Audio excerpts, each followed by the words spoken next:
अज्ञानतिमिरान्धस्य ज्ञानाञ्जनशलाकया चक्षुरुन्मीलितं येन तस्मै श्रीगुरवे नमः। नमोऽयं विष्णुपादाय गौरप्रेष्ठाय भूतले श्रीमते भक्तिकुमुद श्रीसन्त गोस्वामिनिति नामिने। नमोऽयं विष्णुपादाय कृष्णप्रेष्ठाय भूतले श्रीमते भक्तिसिद्धान्त सरस्वतीति नामिने। वाञ्छाकल्पतरुभ्यश्च कृपा सिन्धुभ्येव च पतितानां पावनेभ्यो वैष्णवेभ्यो नमो नमो। नमो महावदन्नाय कृष्णप्रेमप्रदायते कृष्णाय कृष्णचैतन्य नाम्ने गौरतिसे नमः। आनन्दलीलामय विग्रहाय हेमावदिव्यच्छवि सुन्दराय तस्मै महाप्रेम रसप्रदाय चैतन्यचन्द्राय नमो नमस्ते। नित्यानन्द नमस्तुभ्यं प्रेमानन्दप्रदायिने कलौ कल्मषनाशाय जाह्नवीपतये नमः। पञ्चतत्त्वात्मकं कृष्णभक्तरूपस्वरूपकं भक्तावतारं भक्ताख्यं नमामि भक्तशक्तिकं। हे कृष्ण करुणा सिन्धु दीनबन्धु जगत्पते गोपेश गोपिका कान्त राधाकान्त नमोस्तुते। कृष्णाय वासुदेवाय देवकी नन्दनाय च नन्दगोपकुमाराय गोविन्दाय नमो नमो। तप्त काञ्चन गौरांगी राधे वृन्दावनेश्वरी वृषभानुसुते देवी प्रणमामि हरिप्रिये। वृन्दावै तुलसी देव्यै प्रियायै केशवस्य च विष्णुभक्तिप्रदे देवी सत्यवत्यै नमो नमो। नारायणं नमस्कृतं नरं चैव नरोत्तमं देवीं सरस्वतीर्व्यासं ततो जयमुदीरयेत्। तमादिदेव करुणानिधानं तमालवर्णं सुवितावतारम् अपार संसार समुद्र सेतुं भजमहे श्री भागवत स्वरूपं। श्रीकृष्ण चैतन्य प्रभु नित्यानंद श्री अद्वैत गदाधर श्रीवासादि गौर भक्तवृंद। हरे कृष्ण कृष्ण कृष्ण हरे हरे हरे राम राम राम हरे हरे। श्रोतां श्रोतां नित्यं ज्ञोतां मुदा चिंततां भक्ता श्री चैतन्य चरितामृतम्। सर्वाग्रे आमार परम आराध्यतम परम अर्चनीय भगवत ज्ञान प्रदाता हईतुकी कृपा सिंधु श्री गुरुपाद पद्म नित्यलीला प्रविष्ट विष्णुपाद परिव्राजक आचार्य बरजती दंडी स्वामी अष्टोत्तर शतश्रीमद भक्ति कुमुद सन्त गोस्वामी शिल गुरु महादेव श्रीचरण कमले जानाई अनंत कोटि दंडोत्तमति कुसुमांजलि। তিনি দিনার প্রতি কৃপা দৃষ্টি প্রদান করুন সকাতরে প্রার্থনা জানাই। অতঃপর অস্মদীয় পরম গুরু পাদ পদ্ম বিশ্ববন্দিত আচার্য ভাস্কর জগৎগুরু পরমংশ কুলচূড়ামণি ওং বিষ্ণুপাদ অষ্টোত্তর শতশ্রীমৎ ভক্তি সিদ্ধান্ত সরস্বতী গোস্বামী ঠাকুর প্রভুপাদের শ্রীচরণ কমলে জানাই দিনার অনন্ত কোটি দণ্ডবত কুসুমাঞ্জলি। অতঃপর রূপানুগ গুরুবর্গ তথা রূপানুগ বৈষ্ণব বৃন্দে চরণ বন্দনা করে তাদের ঐরূপ কৃপা করা প্রার্থনা করি। সর্বশেষে অস্মদীয় শিক্ষাগুরু পাদ পদ্ম নিত্যলীলা প্রবিষ্ট বিষ্ণুপাদ শ্রীশ্রীমৎ ভক্তিপ্রেমিক সাগর গোস্বামী মহারাজের শ্রীচরণ কমলে জানাই দিনার অনন্ত কোটি দণ্ডবত কুসুমাঞ্জলি। তৎপশ্চাৎ অস্মদীয় অন্যতম শিক্ষাগুরু পাদ পদ্ম বর্তমান মঠাচার্য परिव्राजक आचार्य ज्योतिदंडी स्वामी श्रीमद भक्ति सुंदर ज्योति गोस्वामी महाराजेर रातुल चरण कमले जानाई अनंत कोटि दंडवत कुसुमांजलि। तत्पश्चात मठवासी सकल त्रिदंडीपाद ब्रह्मचारी एवं सेवकबृंद सकल के यथायोग्य दंडवत প্রণাম জ্ঞাপনপূর্বক সকলের অহিত কৃপা প্রার্থনা করি। সবাই উপস্থিত সুধী সজ্জনবৃন্দ, বৈষ্ণব শ্রদ্ধেয় বৈষ্ণব মণ্ডলী সকলকে আমার সশ্রদ্ধ দণ্ডবত প্রণাম জানাই এবং সর্বশেষে ভগবত কথা শ্রবণ পিপাসু স্নেহময়ী মাতৃমণ্ডলী ভক্তবৃন্দ সজ্জন মণ্ডলী সকলকে যথাযোগ্য দণ্ডবত অভিবাদন জ্ঞাপনপূর্বক সকলের অহিত কৃপা প্রার্থনা করি।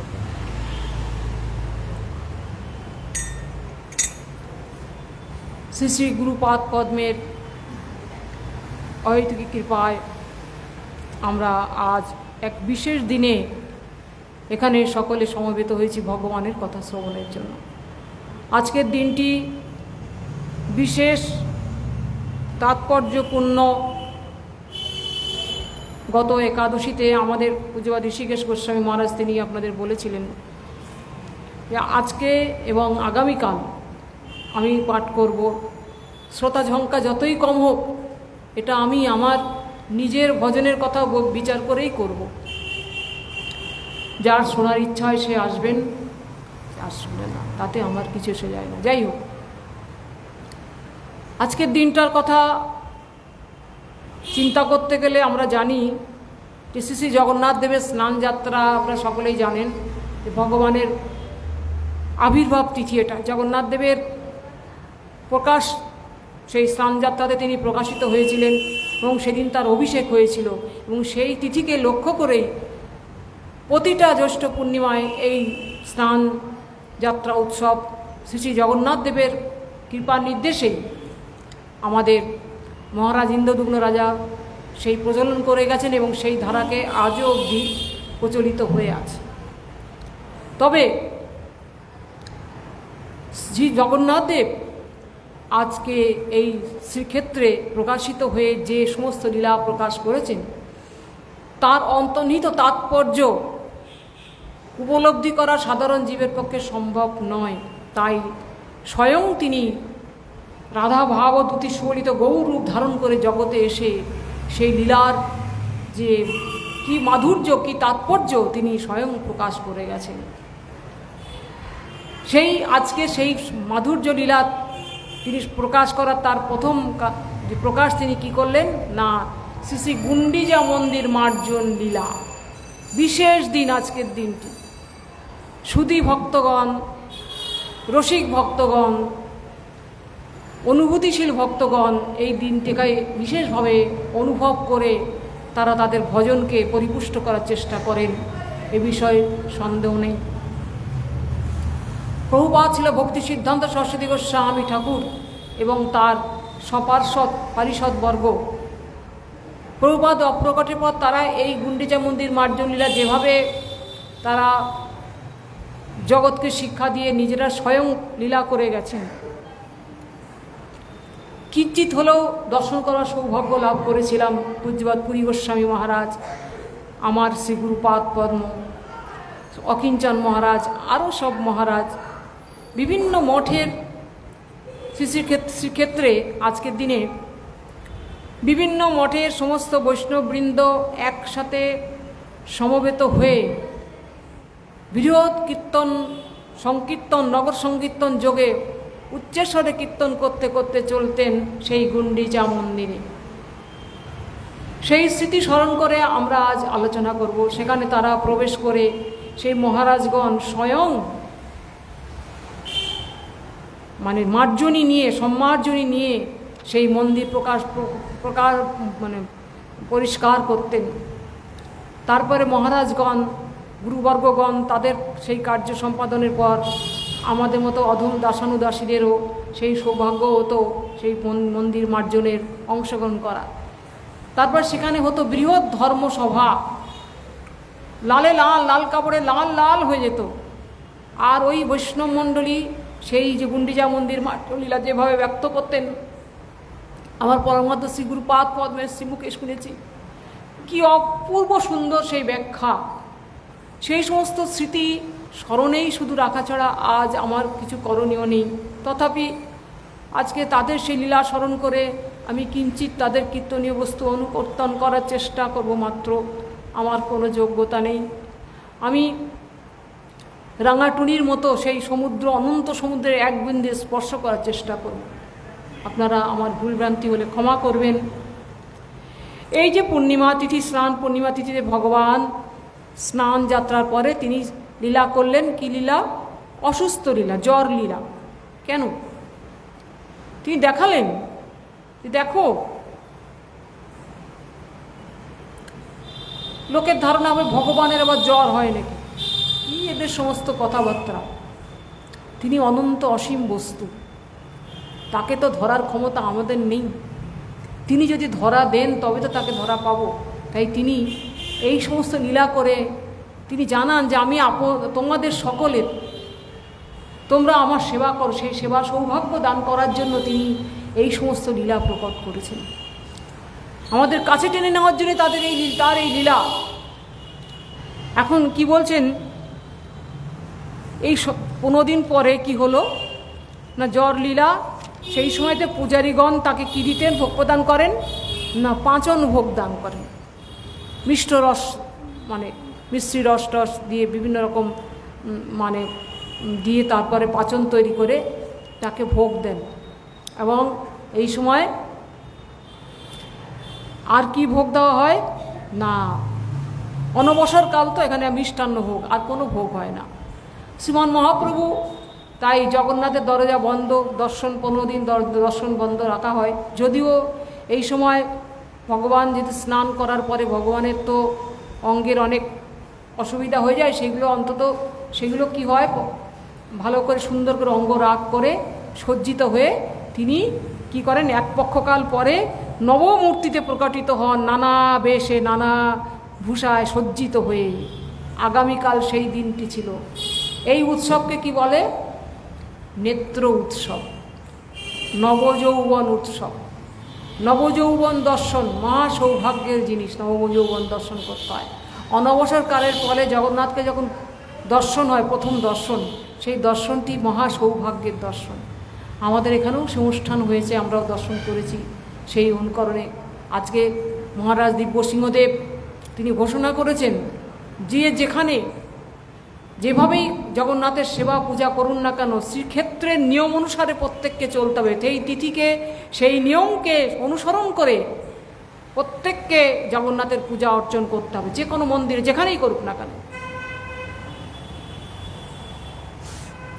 বর্তমানে গুন্ডিচা মন্দির মার্জন সকলের অনুপ্রবেশের অধিকার বন্ধ করে দেওয়া হয়েছে, কারণ আছে।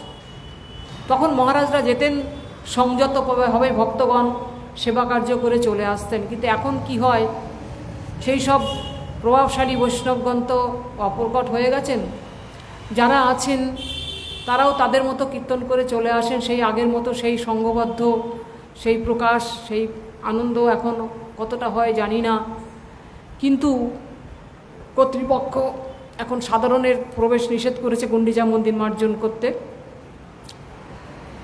শুনলাম কিছু মিটিং করে গৌড়ীয় মঠ থেকে বিশেষভাবে পিটিশন করে দিব্যসিংহদেবকে আবেদন করার জন্য আজকে কিছু কিছু মঠের বিশিষ্ট মহারাজগণকে পারমিশন দিয়েছেন, তারাই গিয়ে মন্দির মার্জন করে এসেছেন। সাধারণ লোক সেখানে প্রবেশ করতে পারেনি। কারণ আছে, এখন লোক এত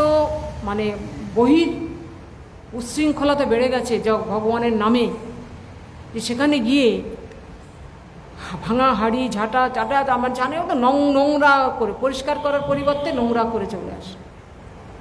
দেখবেন না, আমাদের এখানে একাদশীর দিনে একটু পরে এসে তাকিয়ে দেখবেন এই মন্দিরের নিচে দেশলাই কাঠি আর ধূপকাঠির খোসায় ছড়িয়ে থাকে। কত বড় অপরাধ! কোথায় মন্দির মার্জন করব না, মন্দিরকে অপরিষ্কার করে চলে যাচ্ছে, কখনো করতে। যাই হোক, এখন কি হয়, যাই হোক, সেই গুন্ডিচা মন্দির মার্জন লীলা আজকের সেই দিন, যে আজকে আগামীকাল শ্রী শ্রী জগন্নাথ দেব সেই শ্রীক্ষেত্র থেকে, সেই নীলাচল থেকে সুন্দরাচল, অর্থাৎ জগন্নাথের মাসির বাড়ি যেটাকে বলে গুন্ডিচা মন্দির, আর শ্রীমান মহাপ্রভুর দর্শন অনুসারে শ্রীধাম বৃন্দাবন, তিনি আজ দ্বারকা থেকে, দ্বারকা হচ্ছেন ভগবানের এই শ্রীক্ষেত্র, ঐশ্বর্য মার্গ থেকে মাধুর্য মার্গ শ্রী শ্রী বৃন্দাবন ধামে তিনি আগামীকাল রথপরিপুষ্ট হয়ে যাবেন সেখানে। তাই আজকে তার সাজ রব তার সজ্জিত হচ্ছেন না, তার একটা বিশেষ প্রস্তুতির ব্যাপার আছে। সেই জন্য আজকে বিশেষভাবে আমি এই নিয়মটাকে শ্রদ্ধা করি, এই জন্যেই যদিও শ্রীমান মহাপ্রভু স্বয়ং এই লীলা করে গেছেন, তথাপি বর্তমান যুগ অনুসারে এটা করা ছাড়া উপায় নেই। কারণ আজকে সজ্জিত করবেন জগন্নাথ, আগামীকাল সেখানে যাবেন, তার প্রস্তুতি পর্ব। যাই হোক, সেই গুন্ডিচা মন্দির মার্জন সম্বন্ধে আমরা এখানে আজকে একটু আলোচনা করব। কি হলো, এখন এই জগন্নাথ দেব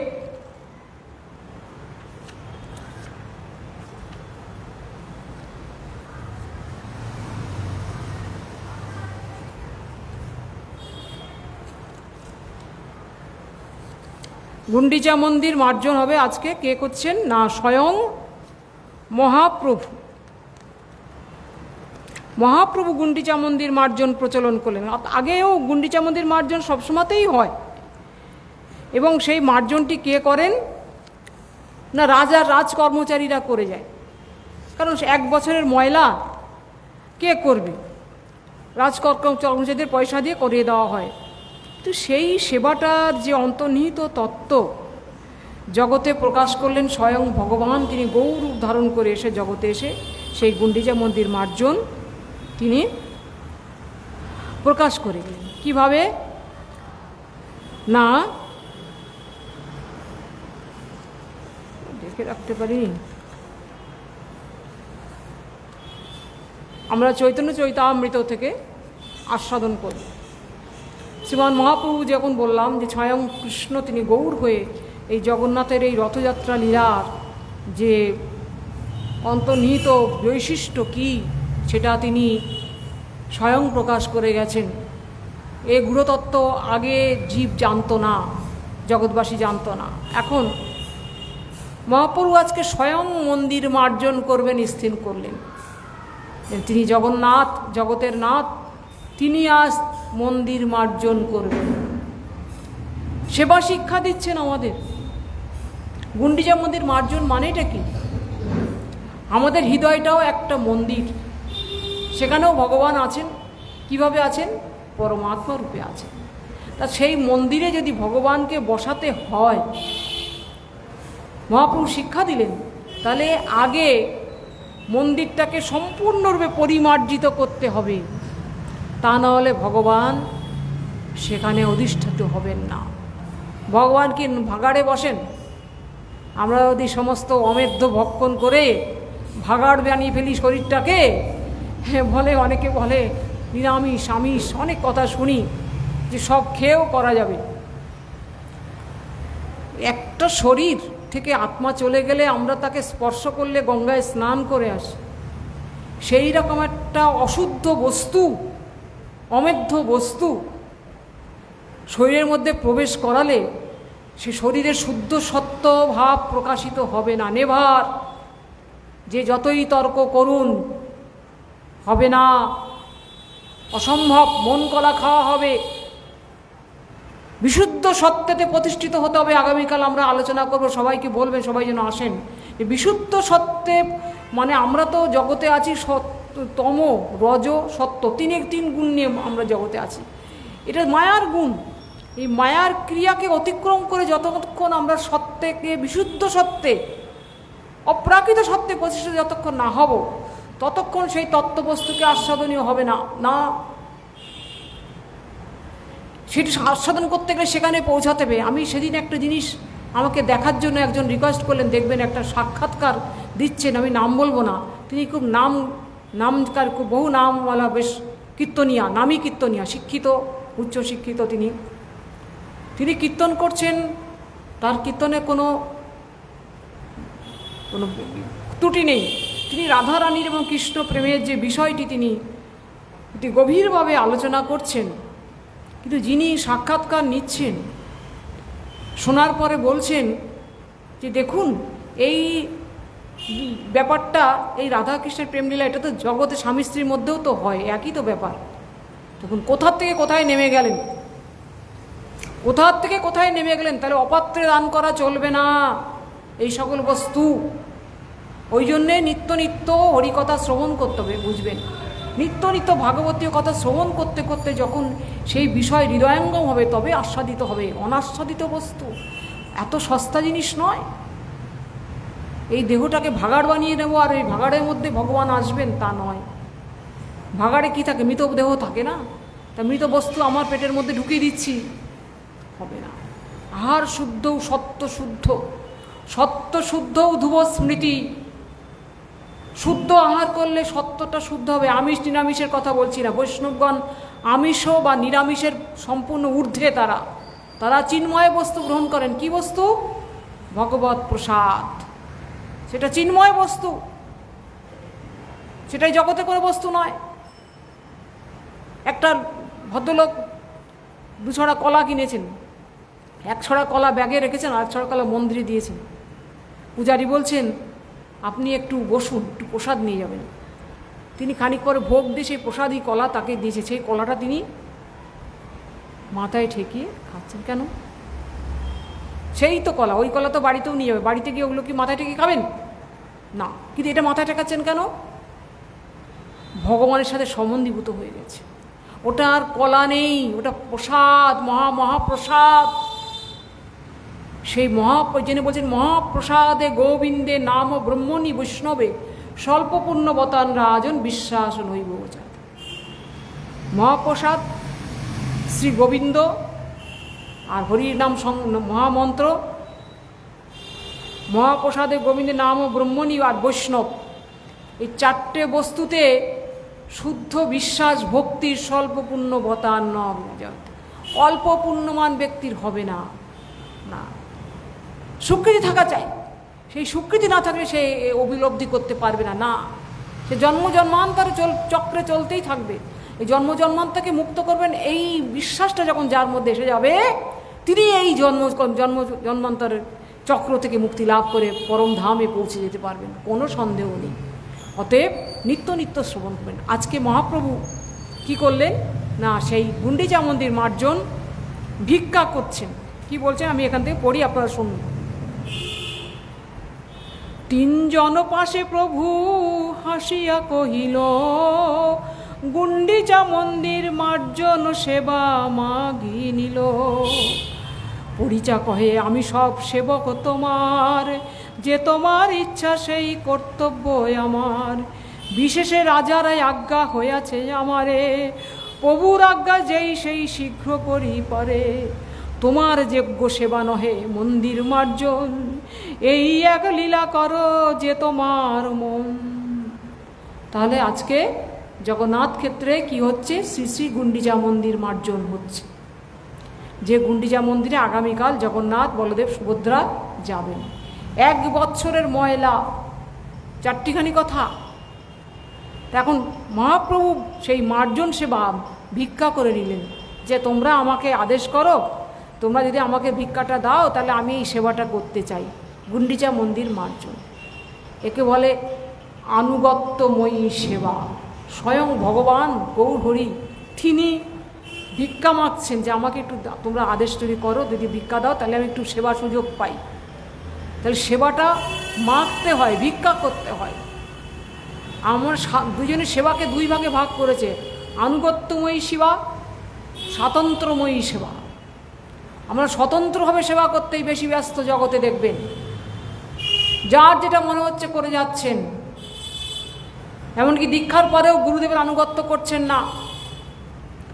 গুরুদেব শিষ্যের কল্যাণ করবেন কি করে যদি সেখানে কমপ্লিট সাবমিশন না থাকে, সম্পূর্ণ শরণাগতি না থাকে?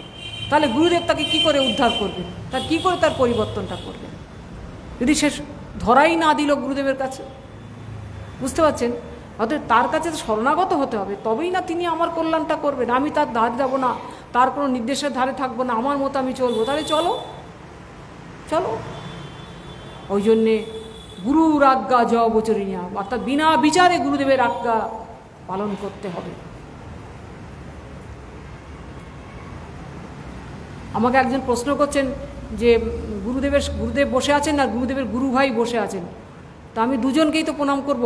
আমি বললাম না না, আমাদের গুরুবর্গগণ বলেছেন না, তুমি গুরুদেবকেই প্রণাম করবে, আদৌ গুরু পূজা। তা নিয়ে একজন মতো মহাজন বসে আছেন বলে গুরুদেবের সামনে আর কাউকে প্রণাম করা যাবে না। তাহলে তাকে তো অবজ্ঞা করা হবে না। তবে গুরুদেবের কার্য হবে কি? গুরুদেব কি করবেন তখন? তারই তো গুরু ভাই, তিনি বলবেন এই তুমি আমার গুরুভাইকে প্রণাম করো। সেই গুরুদেবের নির্দেশে তিনি তার গুরুভাইকে প্রণাম করবেন।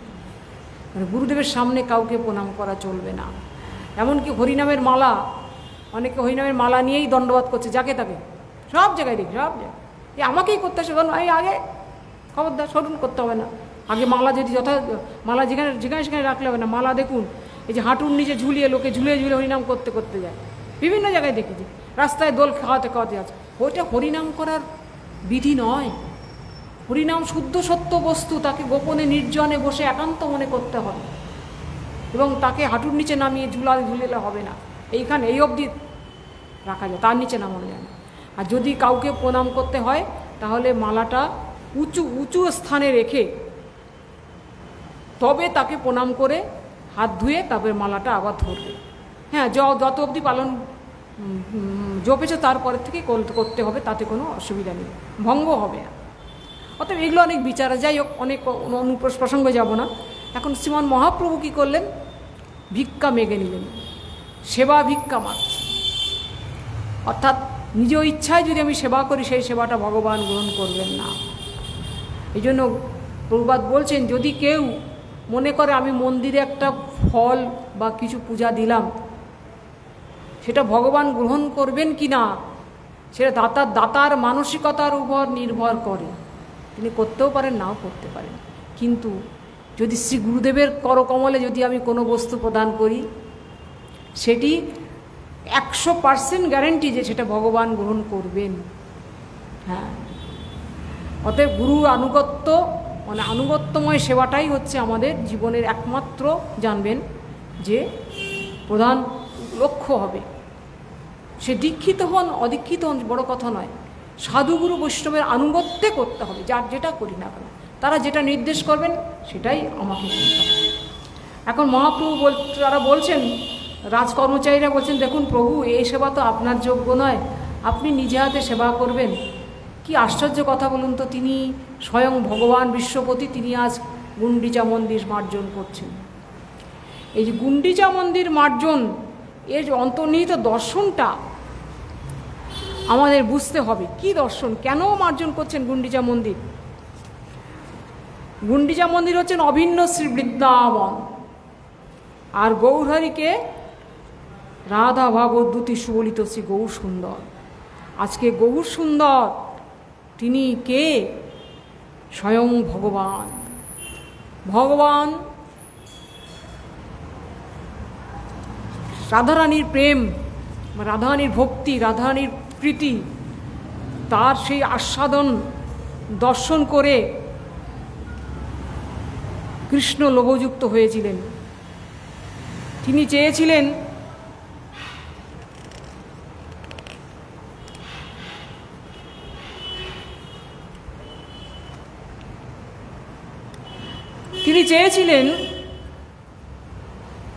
যে কিভাবে রাধারানী কৃষ্ণ প্রেম আস্বাদন করেন, কৃষ্ণকে আস্বাদন করে কী সুখ তিনি পান, এই আস্বাদনের তিনি লোভতুর হয়েছিলেন স্বয়ং কৃষ্ণ।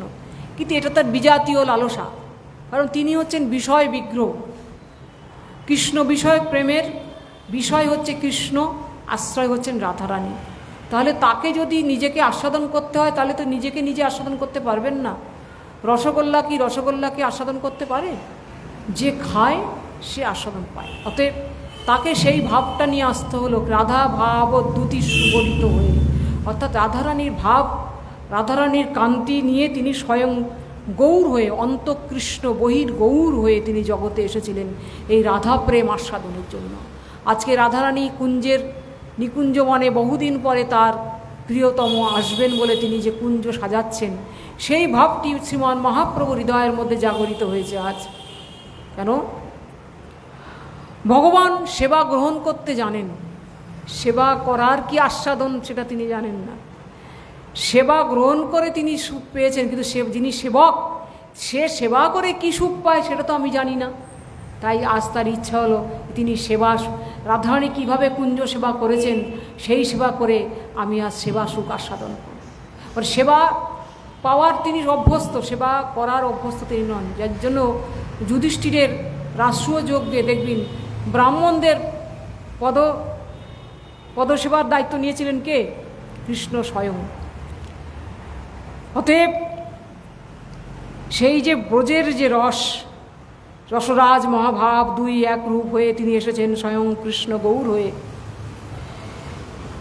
জগন্নাথের সেই সেবা করার জন্য তিনি কি করলেন? গুন্ডিচা মন্দির মার্জন করছেন। কি বিচারে? না, অভিন্ন সে বৃন্দাবনের কুঞ্জ বিচারে রাধারানী শ্রী মন্দিরকে পরিষ্কার করছেন। সেই ভাব মহাপ্রভু হৃদয়ের মধ্যে জাগরিত করে তিনি সেই সেবা করতে শুরু করেছেন। বলছেন গৌরসুন্দর জগতে এসেছিলেন, দুটো কারণ ছিল তার, একটা অন্তরঙ্গ কারণ, একটা বহিরঙ্গ কারণ। বহিরঙ্গ কারণে তিনি কৃষ্ণ নাম প্রেম প্রচার করেছেন, আর অন্তরঙ্গ কারণে তিনি শ্রী রাধা প্রেম আস্বাদন করেছেন। সেই রাধা প্রেম আস্বাদন করতে গিয়ে তার তিনটে বাসনা জেগেছিল। কি বাসনা?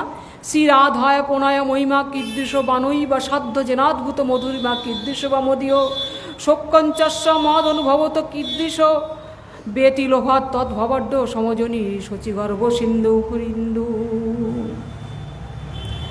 এখন গৌরসুন্দর রাধাভাবে বিবাহিত, তার অন্তর, তার চক্ষুদয় যেন তিনি স্বয়ং রাধারানী, তার চোখ রাধারানীর চোখ, এমনকি তার বর্ণ আবরণও ঠিক রাধারানীর বর্ণে আবরিত হয়ে গেছে। কার? স্বয়ং কৃষ্ণের। তিনি যখন নবদ্বীপে তিনি যে এখন অবতীর্ণ হলেন, তিনি রাম প্রেম প্রচার করলেন, নাম প্রেম প্রচার লীলা সূচনা করলেন। কে? গৌরসুন্দর। এখন নীলাচলে এলেন কেন? এই জন্যেই আজকে গুন্ডিচা মন্দির মার্জনের কথা শুনতে গেলে এই কথা শুনতে, নীলাচল এলেন কেন?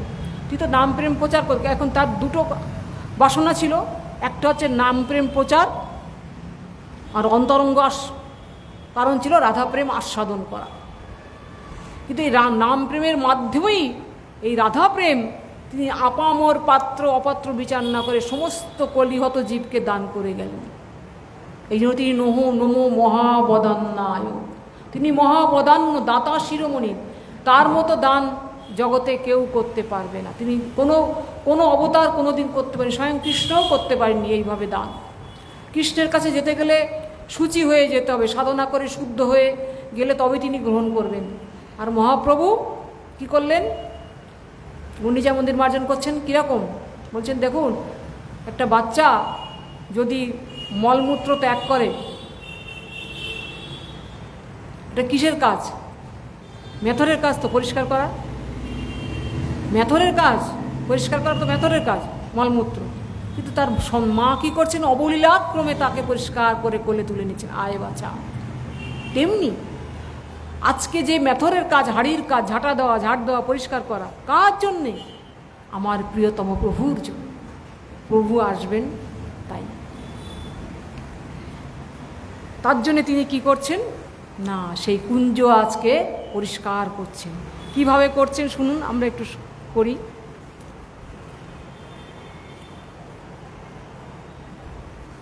তিনি আজকে লোভাতুর হয়েছে। আজকে আমাদের তিনি সেই শিক্ষা দিয়ে গেছেন, যে কাজ রাজকর্মচারীরা করত, এখন গৌড়ীয় বৈষ্ণবগণ সেই সেবাটা নিজেদের হস্তে করেন, সেই সম্মার্জনী নিয়ে পরিষ্কার করেন। এখন কি করলেন প্রভু শুনুন। কিন্তু ঘট সম্মার্জনী বহুত চাইয়ে আজ্ঞা দেহ আজি সব ইহানি দিয়ে, নতুন 100 ঘট সম্মার্জনী পরিচা আনিয়া দিল প্রভুর ইচ্ছা জানি। এখন পরিচা মানে মহারাজ প্রতাপরুদ্রের যারা কর্মচারী, তাদেরকে আদেশ করা ছিল প্রতাপরুদ্রের যে প্রভুর যেন কোনো সেবাতে বিঘ্ন না হয়, তিনি যা আদেশ করবেন তোমরা করবে। তারা জানছে যে এটা অত্যন্ত নিচু কাজ, কিন্তু প্রভু নিজে করবেন রাজ আদেশ।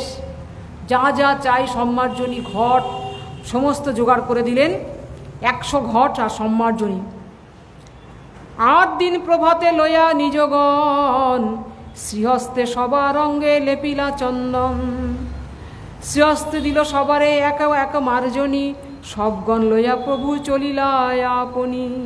দেখুন, সেবা করারও প্রস্তুতি থাকা চাই। ভগবানের মন্দির ঝাড় দেবো বলে আমি একটা নোংরা কাপড় পরে এসে ঝাড় দেবো না, তারা পরিষ্কার শুদ্ধ বসন পরে মাল্য চন্দনে ভূষিত হয়ে মন্দির মার্জন করছেন।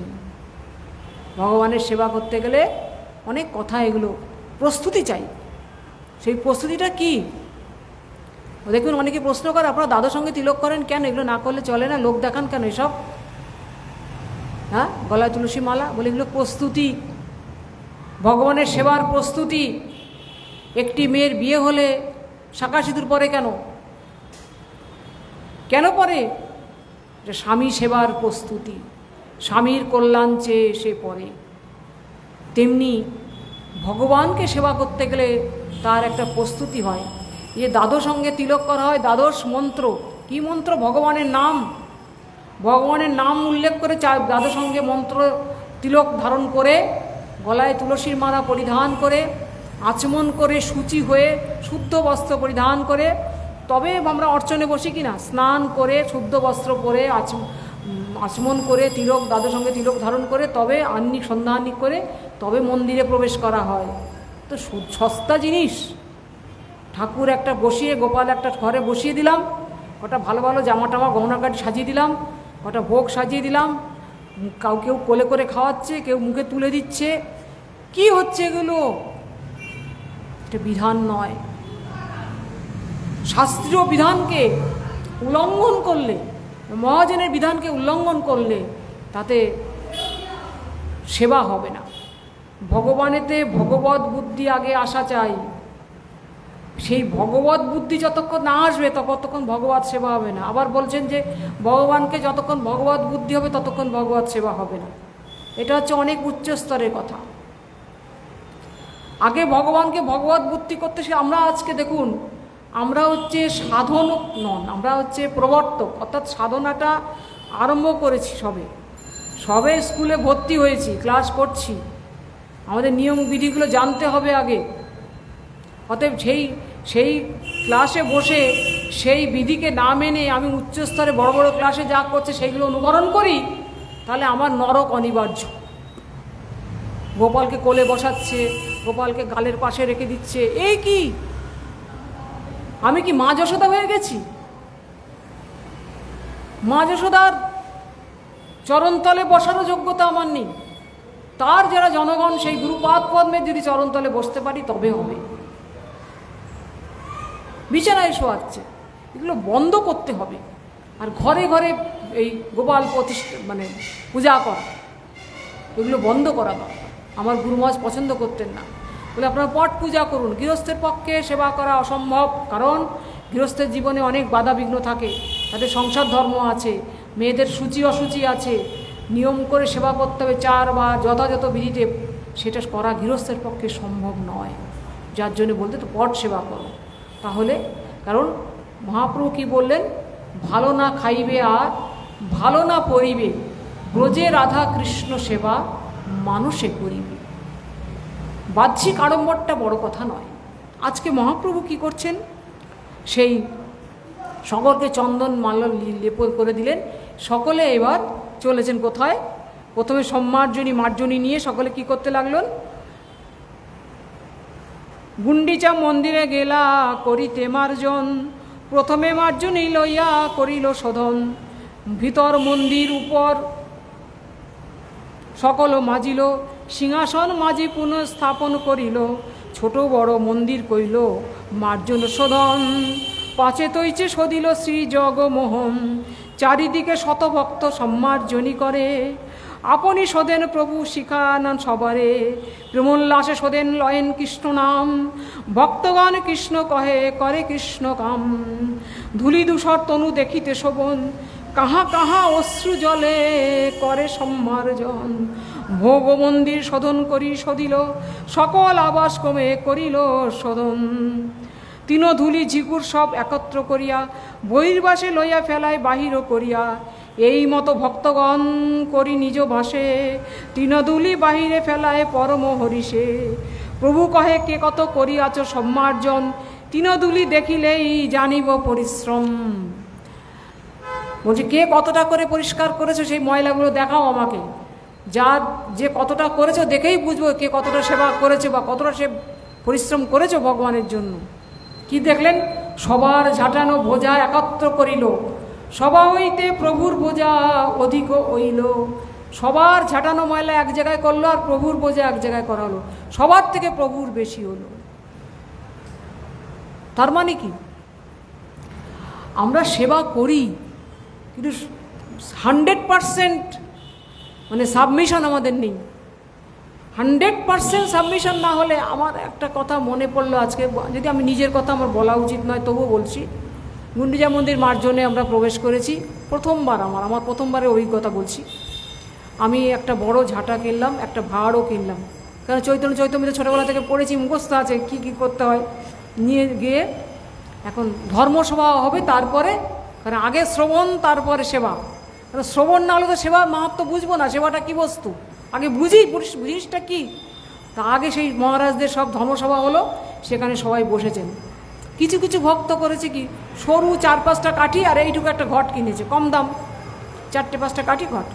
বেশিরভাগ কেউ বড় ঝাঁটা বড় ঘট কিনেছে। তা আমার অত তো মাথায় নেই, আমি বড় ঘটই কিনেছি, কেন মন্দির মার্জন করে সে বড় ঘটই তো নেব।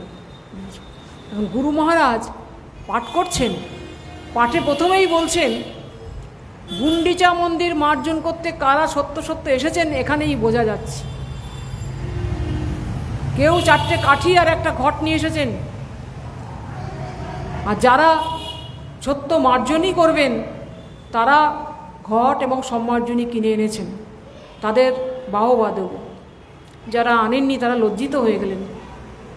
আসলে অজ্ঞজীব কতটুকু বোঝেন, এই জন্য শ্রবণ আগে দরকার। তারা অনেকেই উঠে গিয়ে আবার বড় সম্মার্জনী ঘট সবাই কিনলেন।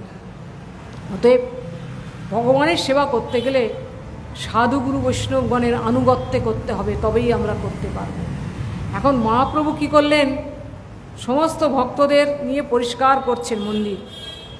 এই যে তৃণধূলি কাকড় সব একত্র করছেন, সমস্ত কিছু, মানে প্রথমে তো ঝাড় দেওয়া, তারপরে সমস্ত জঙ্গল পরিষ্কার করা, গাছগাছালি অগেছা সব পরিষ্কার করে, তৃণধূলি কাকড় পরিষ্কার, একদম সুন্দর তত্তর করছেন, মানে যেন এতটুকু ময়লা কোথাও না থাকে। কেন, সেটা প্রথমেই বলেছি। শ্রীমান মহাপ্রভু শিক্ষাষ্টক লিখেছিলেন, তার শ্রীমুখ থেকে স্ফুরিত হয়েছিল শিক্ষাষ্টক। তিনি কিন্তু কোনো গ্রন্থ লেখেননি। তো সেখানে গম্ভীরার সেই গভীর গোপন কুটিরে, যেটা আমি পূর্বে বললাম, যিনি নবদ্বীপে যখন তিনি নাম প্রেম প্রচার করলেন, কিন্তু নাম প্রেম প্রচার করে তিনি কিন্তু পরিপূর্ণতা বা শান্তি লাভ করছে না। এটা তো তার বহিরঙ্গ কারণ, তার অন্তরঙ্গ কারণ তো ছিল রাধা প্রেম আস্বাদন করা। তিনি তো রাধা ভাবদ্যুতি সুবলিত কৃষ্ণ, তিনি তো রাধা ভাব কান্তি নিয়ে জগতে এসেছেন।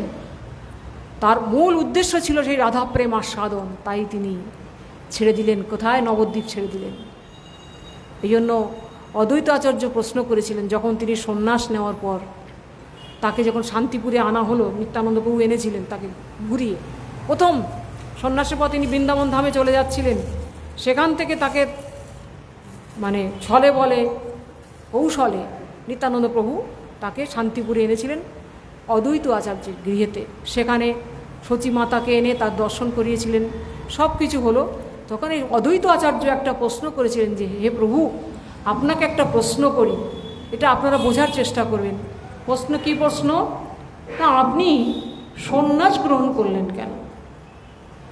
বোঝার চেষ্টা করুন যে আপনার নাম প্রেম প্রচারের কোনো বাধক তো আমরা কেউ হইনি।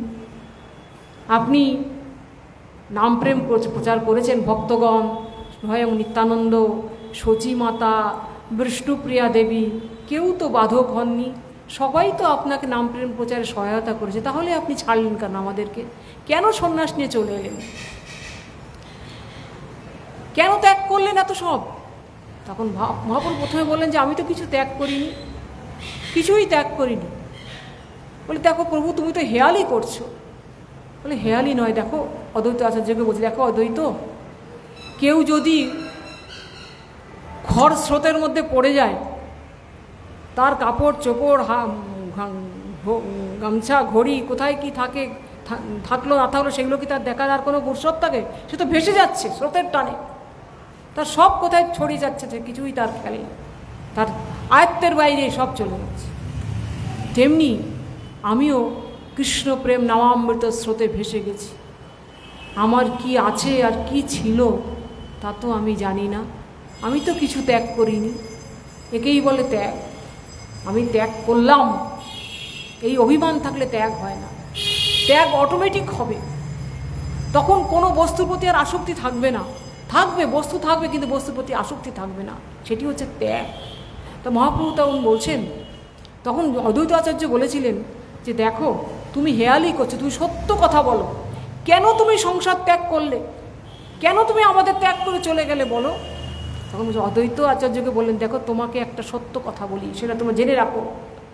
বিনা সর্বত্যাগাং ন ভজন ভবতি যদুপতি।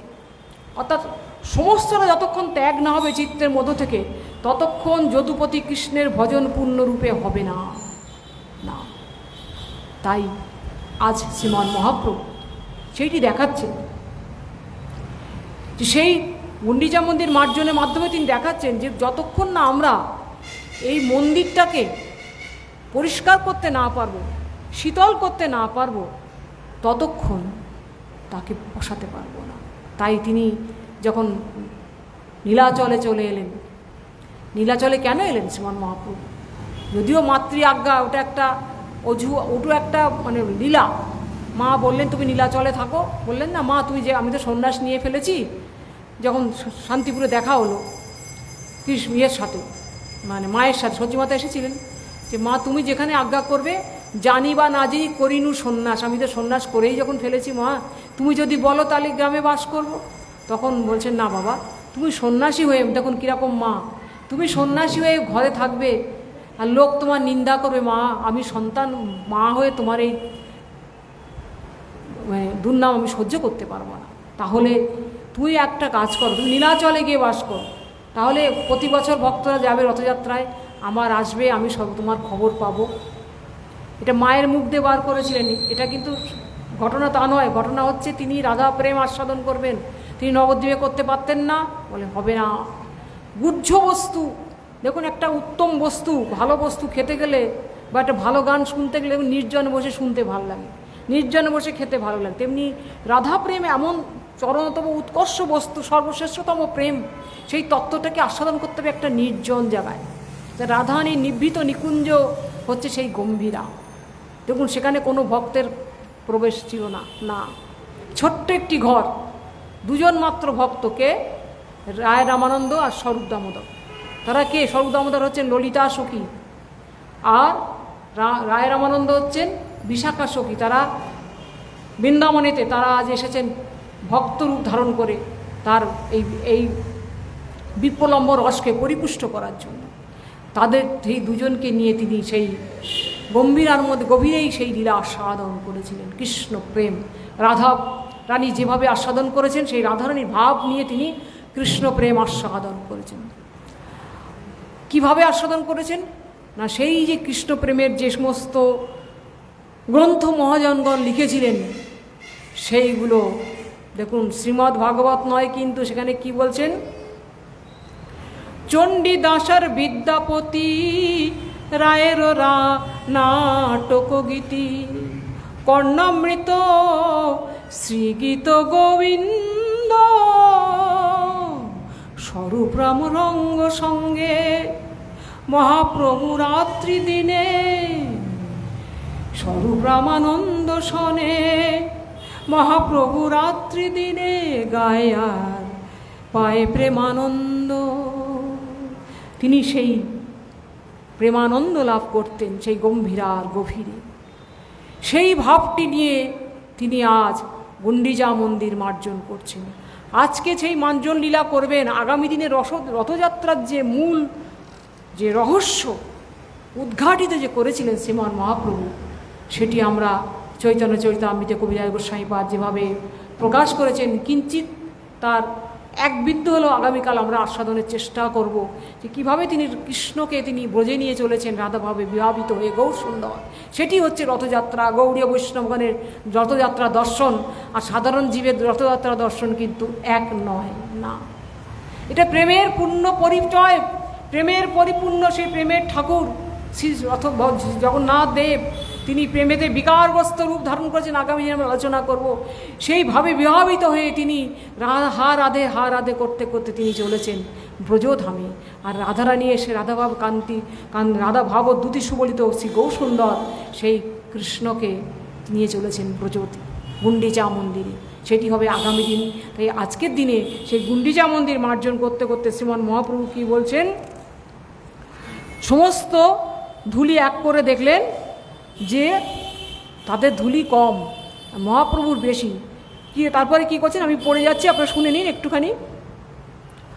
সূক্ষ্ম ধুলি তিন কাকর সব করহ দূর, ভালো মতে শোধন করো প্রভুর অন্তঃপুর। সূক্ষ্ম ধুলি কাকর স্বরূপ হচ্ছে আমাদের ভেতরে আছে কি, লাভ, পূজা, প্রতিষ্ঠা, কুটি নাটি, দেখেন সব কিছু ছাড়া যায়, এগুলো ছাড়া যায় না। ও কি বলল, সে কি বলল, সংসার ছেড়ে এসে এখানে বসেও আমরা করি কুটিনাটি, এগুলো করে সূক্ষ্ম কাকর জিকুর এগুলো বিধে থাকে শরীরের মধ্যে, কৃষ্ণপ্রেম আস্বাদনে বাধা সৃষ্টি করে। হ্যাঁ, এই ধুলি কাকর কর্ম জ্ঞান যোগ এগুলো সব কৃষ্ণ ভজনের বাধক। সব বৈষ্ণব লয়া যাবে দুইবার সদিল, দেখি মহাপ্রভুর মনে সন্তোষ হইল।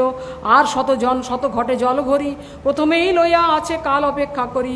জল আনো বলি যাবে মহাপ্রভু কইল, তবে শত ঘট আনি প্রভু আগে দিল। প্রথমে করিল প্রভু মন্দির প্রক্ষালন, ঊর্ধ্ব অধ ভিত্তি গৃহ মধ্য সিংহাসন। কাপড়া ভরিয়া জল ঊর্ধ্বে চালাইল, সেই জলে ঊর্ধ্ব সদী ভিত্তি প্রক্ষালিল। শ্রীহস্তে করেন সিংহাসন মার্জন, প্রভু আগে জল আনি দেয় ভক্তগণ। ভক্তগণ করে গৃহ মধ্যে প্রক্ষালন, নিজ নিজ হস্তে করে মন্দির ও মার্জন। কেহ জল আনি দেয় মহাপ্রভুর করে, কেহ জল দেয় তার চরণ উপরে। কেহ লুকাইয়া করে সেই জল পান, কেহ মাগি লয়, কেহ অন্যে করে দান। ঘর দুই প্রণালিকায় জল ছাড়ি দিল, সেই জলে প্রাঙ্গণ সব ভরিয়া রহিল। নিজ বস্ত্রে কইল প্রভু গৃহ সম্মার্জন, মহাপ্রভু নিজ বস্ত্রে মাজিল সিংহাসন। শতকর জল হইল মন্দির মার্জন, মন্দির সদিয়া কইল নিজ মন।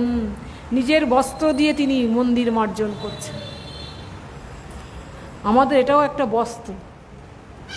গীতায় কি বলেন ভগবান, বাসাংসী না, বাসাংসী জিন্নানি যত বিহায় গিন্নানি নভ পরাণী, তথা ছবিরাও বিহানি জিন্নান্নানি সংজাতি নবানি দেহী। যেমন একটা কাপড় ছিঁড়ে গেলে পুরনো হলে তাকে ত্যাগ করে নতুন কাপড় পরা হয়, তেমনি এইটা একটা কাপড়, এই দেহ একটা কাপড়, একে যখন জীর্ণ হয়ে যায় তখন একে ত্যাগ করে জীব আর একটা শুদ্ধ দেহ নূতন দেহ ধারণ করে, তাকে বলে জন্মান্তর। তা আমাদের এই দেহটার প্রতি, দেহরূপ কাপড়টার প্রতি আমাদের ভীষণ আসক্তি। আবার যে কাপড়টা পরে আছে এটার প্রতিও আসক্তি আছে আমাদের। নতুন কাপড় পরলে দেখবেন বারেবার একটু দেখা, একটু আয়নার সামনে দাঁড়ানো, ছেলেরা বারেবার ছেড়ে যাচ্ছে, দেখছে কি আসক্তি কাপড়ের প্রতি। কিন্তু মহাপ্রভু দেখাচ্ছেন এই জগতের সমস্ত বস্তু ঈশাবাস্যম ইদাম সর্বম যৎ কিছু জগত্যাং জগৎ তেন তক্তেন ভুঞ্জিত আমার গিদ্ধ কষ সিদ্ধনাম। এই জগতের সমস্ত বস্তুটাই ভগবানের এবং আমিও ভগবানের, আমার দেহটাও ভগবানের। তাই আজকে মহাপ্রভু শিক্ষা দিচ্ছেন, তিনি স্বয়ং আঁচল দিয়ে তিনি মহাপ্রভু যেমন মা প্রীতির সহকারে প্রীতির আধিক্যে মা সন্তানকে কী করে আঁচল দিয়ে মোছায় কি না, তেমনি আজকে মন্দির মুছছেন ভগবান গৌরসুন্দর স্বয়ং নিজের আঁচল দিয়ে। কি বলছেন, মন্দির সদিয়া কইল যেন নিজ মন, শতকর জলে কহিল মন্দির মার্জন, মন্দির সদিয়া কইল যেন নিজ মন। মন্দিরটাকে পরিষ্কার করে শীতল করে ফেললেন, যেন আমাদের মনটাকে শীতল করতে হবে, পরিষ্কার করতে হবে, শীতল করতে হবে, এইভাবে মার্জন।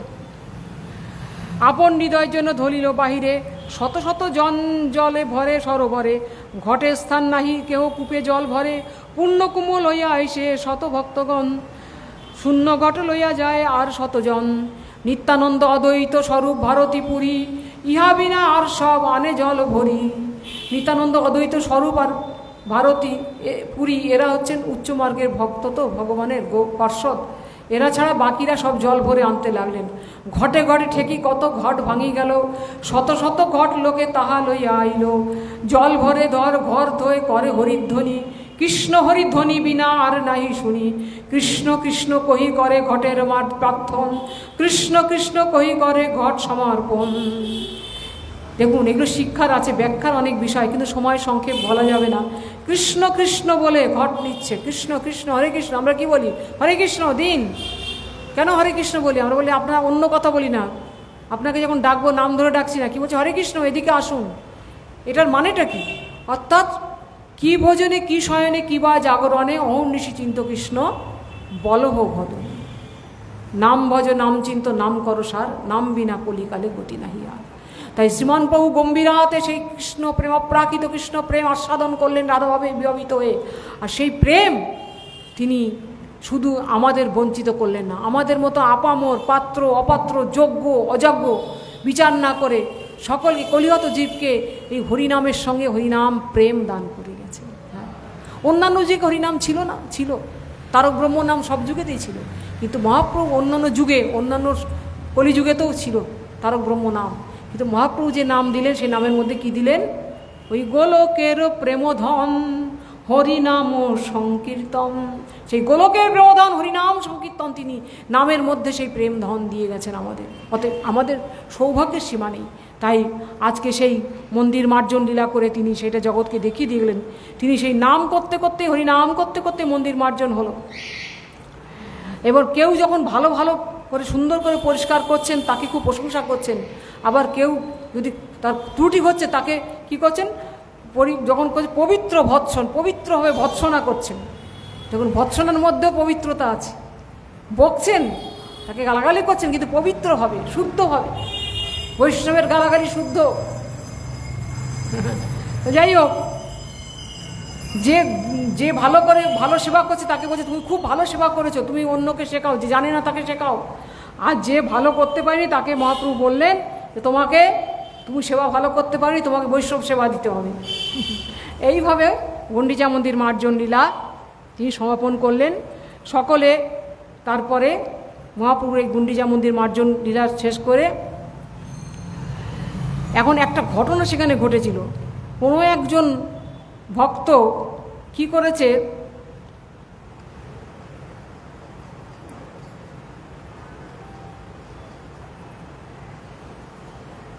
হেনকালে গৌড়ীয় এক সুবিদ্ধ সরল, সুবুদ্ধি সরল একজন গৌড়িয়া, তিনি সুবুদ্ধি এবং সরল। কি করেছেন?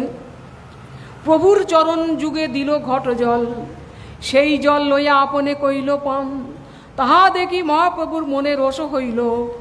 যদ্যপি গোসাই তারে হইয়াছে সন্তোষ, ধর্ম সংস্থাপন লাগি বাহিরে মহারোষ, শিক্ষা লাগি স্বরূপে ডাকি কহিল তাহারে, এই দেখো তোমার গৌড়িয়ার ব্যবহারে, ঈশ্বর মন্দিরে মোর পথ ধোয়াইল, সেই জল পানে আপনি লইয়া পান কইল। মহাপ্রভু মনে মনে সন্তুষ্ট হয়েছেন।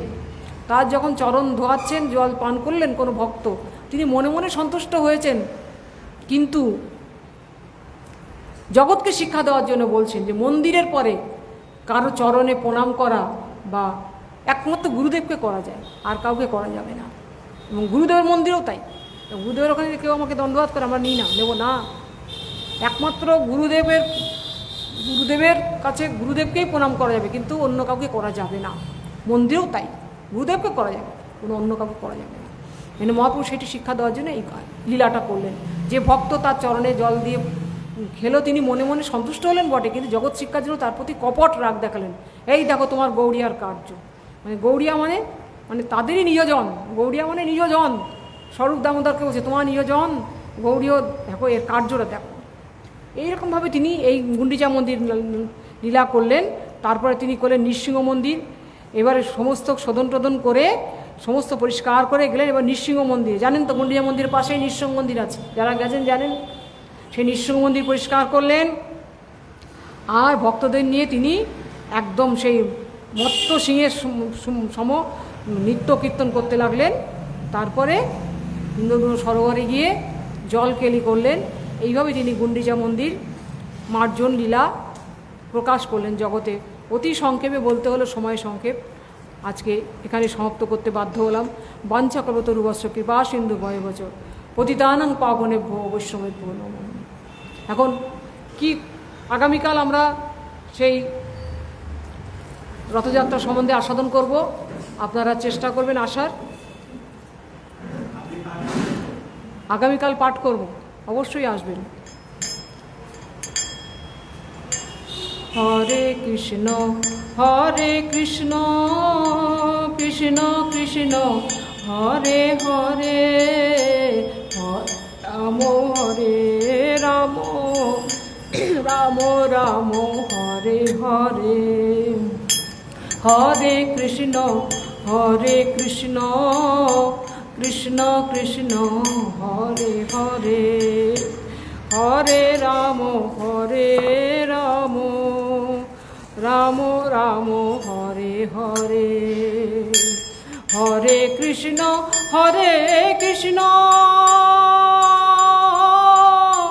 কৃষ্ণ কৃষ্ণ হরে হরে, হরে রাম রাম, রাম রাম হরে হরে।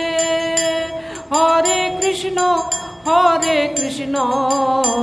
কৃষ্ণ কৃষ্ণ হরে হরে, হরে রাম রাম, রাম রাম হরে হরে। হরি হরায় নম কৃষ্ণ, যাদবায় নম, যাদবায় মাধবায় কেশবায় নম।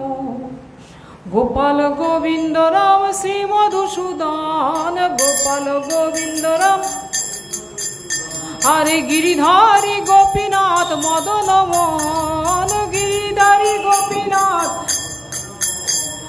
শ্রী চৈতন্য নিত্যানন্দ শ্রী অদ্বৈত সীতা, শ্রী চৈতন্য নিত্যানন্দ শ্রী অদ্বৈত সীতা।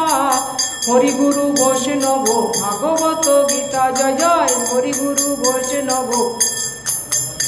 একবার জয় দাও জয় দাও, একবার জয় দাও জয় দাও, জয় দাও জয় দাও গিরিধারী গোপীনাথের, জয় দাও জয় দাও রাধা মদন মোহনের, জয় দাও জয় দাও রাধা গোবিন্দের, জয় দাও জয় দাও রাধা গোপীনাথের, জয় দাও আমার রাধা রমণের, জয় দাও রাধা রাধা রমণের, জয় দাও রাধা কিশোরী মোহন জিউর, জয় দাও রাধা কিশোরী মোহন জিউর। এই গুন্ডিচা মন্দির মার্জন লীলার, জয় দাও গুন্ডিচা মন্দির মার্জন লীলার, জয় দাও জয় শ্রী জগন্নাথ বলদেব সুভদ্রার, জয় দাও জয় দিলে জয়ী হবে, জয় দাও জয় রূপ সনাতন ভট্ট রঘুনাথ, জয় রূপ সনাতন ভট্ট রঘুনাথ। শ্রীজীব গোপাল ভট্ট দাস রঘুনাথ, শ্রীজীব গোপাল ভট্ট দাস রঘুনাথ। এই ছয় গোসার করি চরণ বন্দন, এই ছয় গোসার করি চরণ বন্দন। যাহা হইতে বিঘ্ন নাশ অভীষ্ট পুরাণ, যাহা হইতে বিঘ্ন নাশ অভীষ্ট পুরাণ। এই ছয় গোসাই যার মুই তার দাস, দাসবার পদরেণু মোর পঞ্চগ্রাস। এই ছয় গোসাই যার মুই তার দাস, দাসবার পদরেণু মোর পঞ্চগ্রাস। তাদেরও চরণ সেবী ভক্ত সনে বাস, জনমে জনমে হয় এই অভিলাষ, আমার জনমে জনমে হয় এই অভিলাষ। এই ছয় গোসাই যবে ব্রজে কইলেন বাস, ব্রজে রাধা কৃষ্ণর নিত্য লীলা করিলেন প্রকাশ, ব্রজে রাধা কৃষ্ণর নিত্য লীলা করিলেন প্রকাশ। মনের আনন্দে বল হরি ভজ বৃন্দাবন, শ্রী গুরু বৈষ্ণব পদে মজাইয়া মন, শ্রী গুরু বৈষ্ণব পদ পদ্ম করিয়াস। হরি নাম সংকীর্তন গাহে নরোত্তম দাস, হরি নাম সংকীর্তন গাহে এই অধম দাস। হরে কৃষ্ণ কৃষ্ণ কৃষ্ণ হরে হরে, হরে রাম